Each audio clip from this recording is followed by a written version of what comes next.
Chinese space authorities say its defunct Tiangong-1 space station re-entered the Earth's atmosphere and burned up over the middle of the South Pacific on Monday.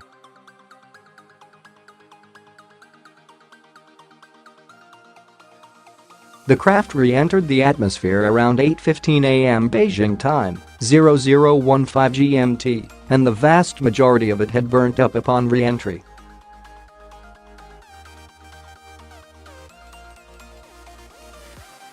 It had said shortly before that it was expected to re-enter off the Brazilian coast in the South Atlantic near the cities of São Paulo and Rio de Janeiro.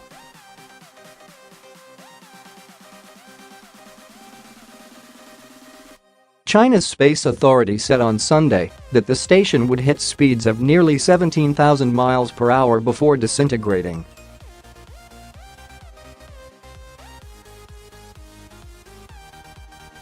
They previously said its fiery disintegration would offer a splendid show akin to a meteor shower.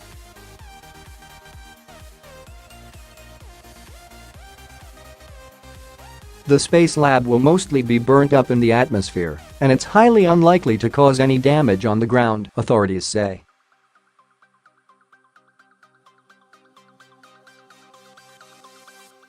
The Aerospace Corporation had earlier predicted Tiangong-1's re-entry would take place within 2 hours either side of 1:30 a.m. BST on Monday, 8:30 p.m. on Sunday in New York and 10:30 a.m. on Monday in Sydney.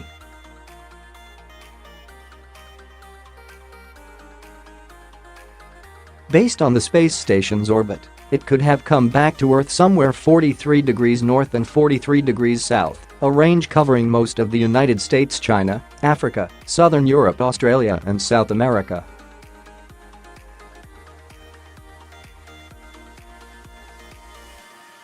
Astronomer Jonathan McDowell of the Harvard-Smithsonian Center for Astrophysics said on Twitter, "Remember, 1. This thing will re-enter spectacularly, but it will, almost super certainly, not hurt anyone.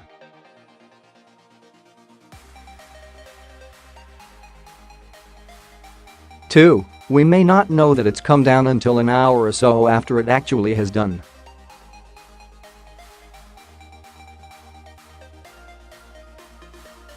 The chances of any one person being hit by debris are considered less than 1 in a trillion by the Aerospace Corporation.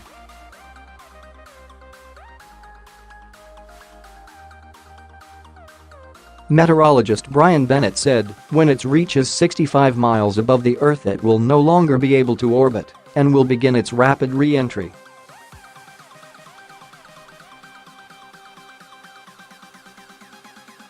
Atmospheric breakup will begin when it reaches 50 miles above the Earth and undergo a fiery re-entry until about 30 miles.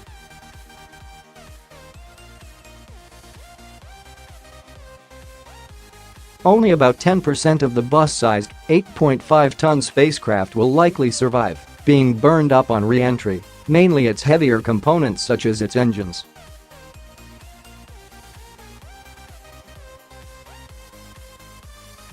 The station was due to appear as early as midday on Saturday, but is slowed down due to changes in the weather conditions in space, according to the European Space Agency.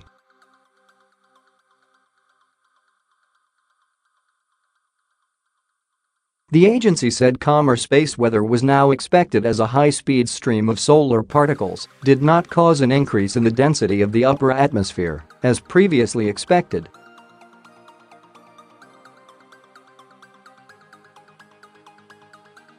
Such an increase in density would have pulled the spacecraft down sooner, it said.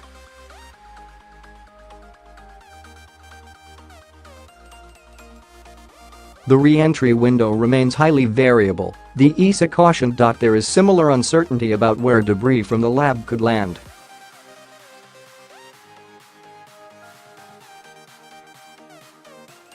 The high speeds of returning satellites mean they can travel thousands of kilometers during that time window, and that makes it very hard to predict a precise location of re-entry, said Holger Krag, head of the ESA's Space Debris Office, in comments posted on the agency's website.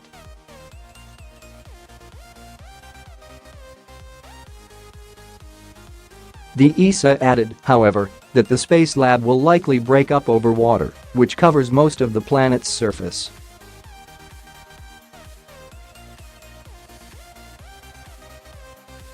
And it described the probability of someone being hit by a piece of debris from Tiangong 1 as 10 million times smaller than the yearly chance of being hit by lightning.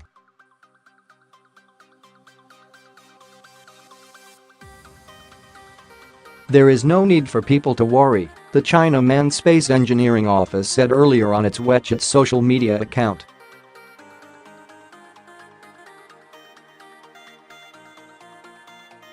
Tiangong 1 or Heavenly Palace was placed in orbit in September 2011 and had been slated for a controlled re-entry, but it ceased functioning in March 2016 and space enthusiasts have been bracing for its fiery return since.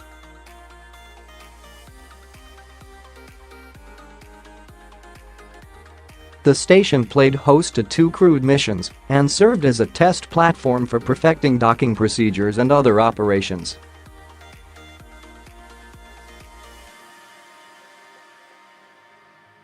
Its last crew departed in 2013 and contact with it was cut in 2016. During its brief lifespan, it hosted Chinese astronauts on several occasions as they performed experiments and even taught a class that was broadcast into schools across the country.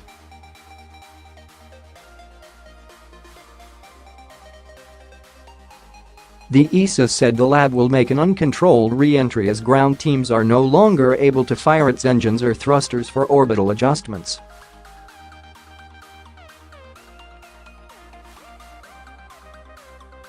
China's chief space laboratory designer, Zhu Zhongping, has denied Tiangong was out of control but did not provide specifics on what, if anything, China was doing to guide the craft's return to Earth.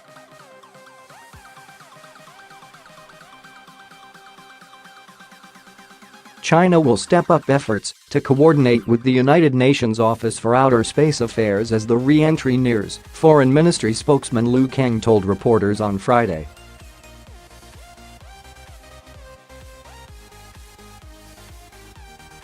Beijing sees its multi-billion-dollar space program as a symbol of the country's rise.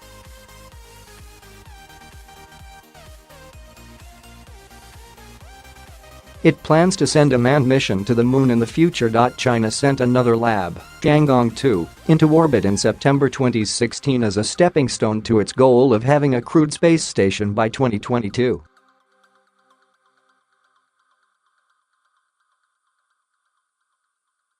Beijing began its manned spaceflight program in 1990 after buying Russian technology that enabled it to become the third country with the ability to launch humans into space, following the former Soviet Union and the United States.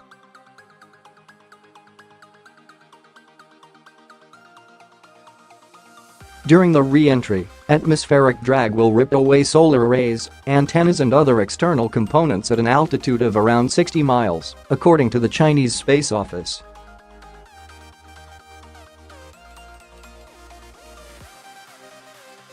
The intensifying heat and friction will cause the main structure to burn or blow up, and it should disintegrate at an altitude of around 50 miles, it said.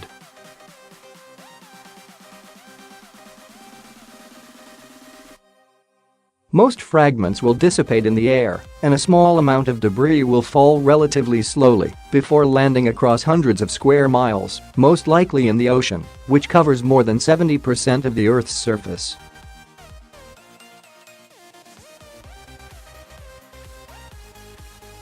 How heavy is the Tiangong 1 space station, and what are your chances of being hit by space debris?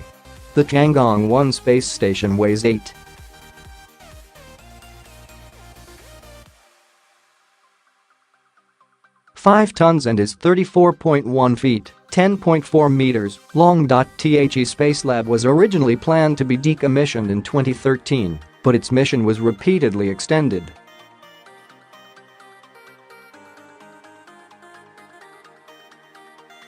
The odds of a piece of space debris hitting any individual person are estimated at less than 1 in 1 trillion, 1 in a trillion.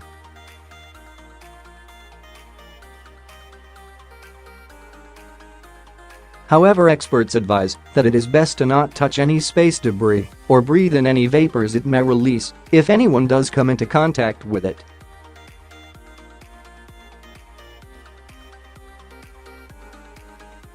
Scientists have downplayed any concerns about the Tiangong-1 causing any damage when it hurtles back to Earth.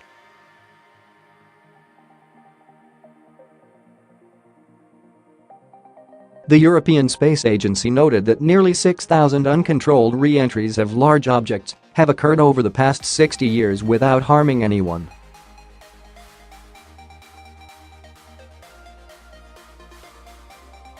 Visitors sit beside a model of China's Tiangong-1 space station in 2010. The station played host to 2 crewed missions and served as a test platform for perfecting docking procedures and other operations. By far the largest object descending from the heavens to splash down at Point Nemo in the southern Pacific Ocean in 2001 was Russia's Mir Space Lab, which weighed 120 tons.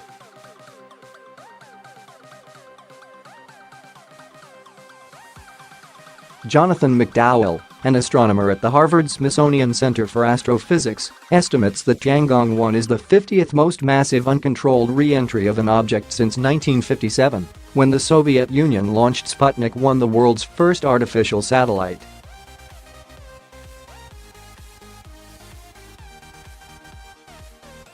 At an altitude of 37 to 43 miles, debris will begin to turn into a series of fireballs, which is when people on the ground will see a spectacular show, he said.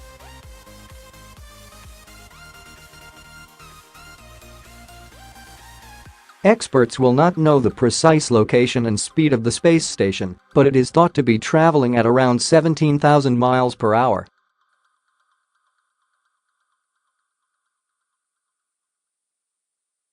China hoisted Tiangong-1, its first manned space lab, into space in 2011. It was slated for a controlled re-entry, but ground engineers lost control in March 2016 of the 8-ton craft in March 2016, which is when it began its descent toward a fiery and